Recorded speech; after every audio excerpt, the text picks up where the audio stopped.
அன்பானவர்களே, அன்பு வணக்கங்கள். ஒருவர் கொடுக்கும் சாபம்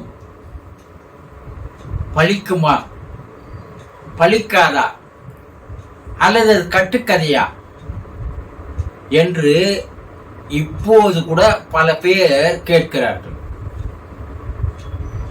கிராமப்புறங்களில் சொல்லுவார்கள், அவன் சாபத்தை வாங்கிக்காத,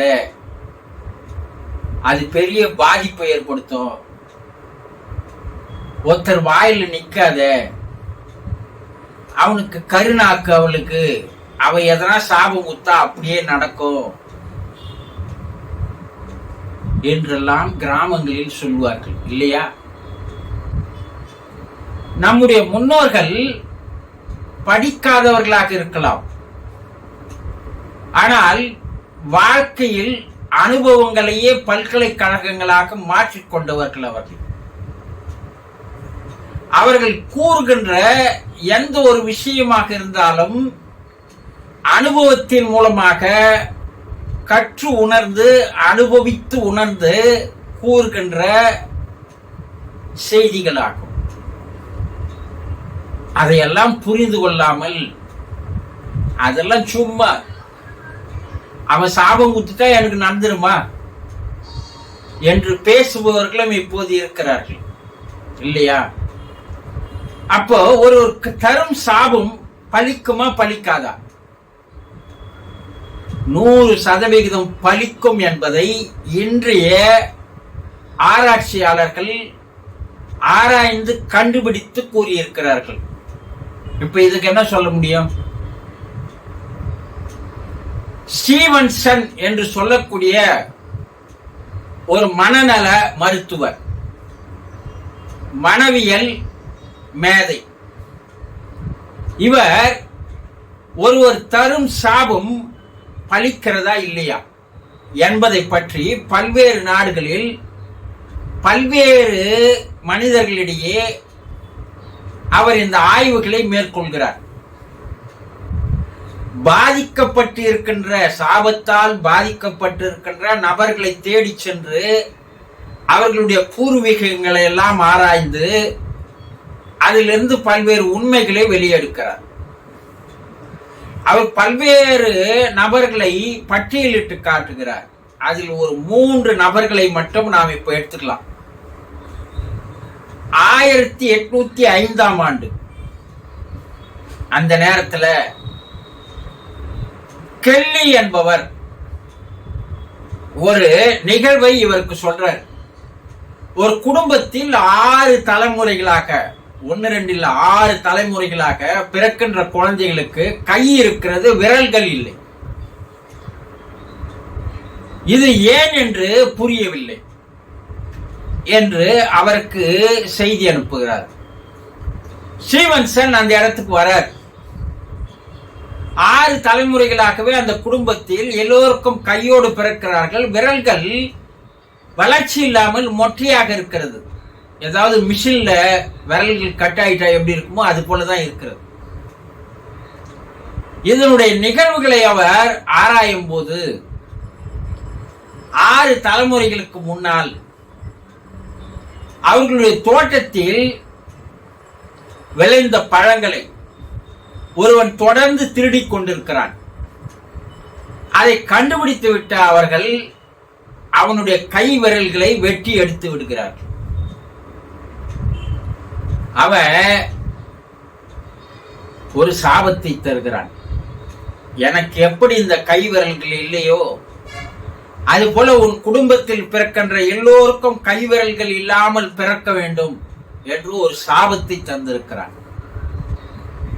அந்த சாபம் தான் 6 தலைமுறைகளாக கை விரல்கள் இல்லாமலேயே அந்த குழந்தை பிறக்கிறது என்பதை கண்டுபிடிக்கிறார். இது ஒரு நிகழ்வு. மாலத்தீவில் இருக்கின்ற ஒரு தாய், ஆஸ்திரேலியாவில் இருக்கின்ற மகள், இருவருக்கும் கருத்து வேறுபாடு ஏற்பட்டு பகையாக மாறுகிறது. தாய் மகள் தான். இந்த தாய் வயிறு எரிந்து ஒரு சாபத்தை தருகிறார். என்ன சாபம் தரா? உனக்கு பிறக்கின்ற குழந்தை கை கால் விளங்காமல் பிறக்க வேண்டும் என்று சாபம் தருகிறார். தாய் இருப்பது மாலத்தீவில், பெண் இருப்பது ஆஸ்திரேலியாவில். அப்போதுதான் அவள் கருவுற்று இருக்கிறாள் பெண். தாய் சாபத்தை தருகிறாள், உனக்கு பிறக்கிற குழந்தை கை கால்கள் விளங்காமல் பிறக்கட்டும். குழந்தை பிறக்கிறது, அதே போல தாய் தந்த சாபத்தை போலயே அந்த குழந்தை கை கால்கள் விளங்காமலேயே பிறக்கிறது. ஒரு 4-5 ஆண்டுகள் கூட வாழவில்லை, இறந்து விடுகிறது. இதை அவர் ஆராய்ச்சியில் எடுத்துக்கொள்கிறார். வேறொருவர் 1980ஆம் ஆண்டு என்னன்னா ஆகஸ்ட் 15 அவர் என்ன செய்கிறார், அந்த குடும்பத்தில் ஒரு குடும்பத்தில் கை விரல்கள் கால் விரல்கள் சின்னதாகவே குழந்தைகள் பிறக்கிறது. அந்த குடும்பத்தை போய் ஸ்டீவன்சன் ஆராய்ச்சி செய்கிறார். இது ஏன் அது போல பிறக்குது அப்படின்னா, அந்த குடும்பத்தில் ஒருவர் அவருக்கு எதிரியாக இருக்கின்ற ஒருவரை கை கால்களை வெட்டி கொலை செய்து விடுகிறார். அந்த கை கால்கள் வெட்டப்பட்டு இறந்து போன அவனுடைய தாயார் இந்த குடும்பத்தில் வெட்டி கொலை செய்தவரை நோக்கி சாபத்தை தருகிறார். உனக்கு பிறக்கின்ற குழந்தைகள் என்னுடைய பிள்ளையினுடைய கை கால்களை எப்படி வெட்டி எடுத்தாயோ அதே போல கை கால்கள் இல்லாமல் பிறக்கட்டும் என்று சாபத்தை தருகிறார். அந்த குடும்பத்தில் குழந்தை அதே போலதான் பிறக்கிறது. அப்போ ஒருவர் தருகின்ற சாபம், அவர் மருத்துவர் அல்லவா, அவர் என்ன சொல்றாரு, சாபம் யார் தருகிறார்களோ சாபத்தை ஏற்றுக்கொள்பவர்கள் அதை தெரிந்திருக்க வேண்டும். நீங்கள் எனக்கு சாபம் தருகிறீர்கள், நான் அந்த சாபத்தை கேட்டிருக்கிறேன், அது என்னுடைய மனதில் ஆழ்மனதில் ஆழமாக பதிவாகி விடுகிறது. நான் எந்த நேரம் அதை நினைத்தே பயந்தே நான் வாழ்கிறேன். இந்த மனதில் பதிவாயிருக்கின்ற அந்த எண்ணமானதுதான் அந்த கருவில் இருக்கின்ற குழந்தைகளை பாதிக்க செய்து அதே போல அந்த குழந்தைகள் பிறக்கிறது என்பதை கண்டுபிடிக்கிறார்.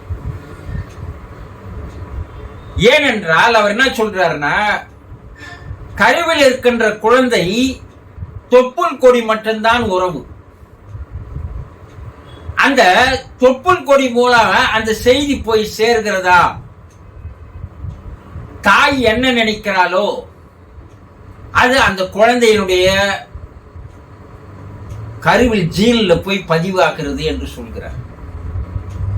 இதனால்தான் கருவோடு இருக்கின்ற அந்த குழந்தைகள் யாருன்னா தாய்மார்கள் பிள்ளை உண்டாக்கி இருந்தால் அந்த தாய்க்கு எதிரில் நல்ல ஒரு அழகான குழந்தை படங்களை, தெய்வ படங்களை வைக்க வேண்டும். பிரசவ ஆஸ்பத்திரியில் போனீங்கன்னா கூட ஒவ்வொரு தாயினுடைய அந்த பெட்டுக்கு நேர் மேல அவ பார்வைக்கு படுகிற மாதிரி ஒரு அழகான குழந்தைகள் படங்களை மாட்டி வைத்திருப்பார்கள். ஏனென்றால் அவள் அந்த குழந்தைகளை பார்த்து பார்த்து அதே போல அதே வண்ணத்தில் அதே கலரில் அழகாக தனக்கு குழந்தை பிறக்க வேண்டும் என்று அவள் ஒரு நாளைக்கு 10 முறையாவது எண்ணி எண்ணி அவளுடைய ஆழ்மனதிலே அந்த எண்ணங்களை பதிவாக்கும் போது அந்த ஆழ்மனதில் பதிவான எண்ணங்கள் அந்த குழந்தையினுடைய கருவிலே போய் அது பதிவாகி இவருடைய எண்ணத்திற்கு தகுந்த மாதிரி அந்த குழந்தையினுடைய உருவங்கள் மாறுகிறது என்பதை அவர் தெளிவாக கண்டுபிடித்து கூறியிருக்கிறார். அப்போ ஒரு சாபம் தரும்போது அந்த சாபம் அந்த தாயினுடைய மனதிலே போய் பதிவாகி விடுகிறது. அவள் அதையே நினைத்து நினைத்து ஏங்கும் போது அந்த கருவம் அதற்கு ஏற்ற போல் உருப்பெறுகிறது. சாபம் 100% உண்மையாக நடக்கிறது என்பதை ஸ்டீவன்சன் அவர்கள் பல பேரிடம் ஆய்வு செய்து அவர் மனவியல் ரீதியாக இது எப்படியெல்லாம் பாதிப்புகளை உருவாக்குகிறது என்பதை நிரூபித்து காட்டியிருக்கிறார். அப்போ ஒருவர் தரும் சாபம் நிச்சயமாக நிறைவேறும் என்பதில் எந்த விதமான சந்தேகமும் இல்லை.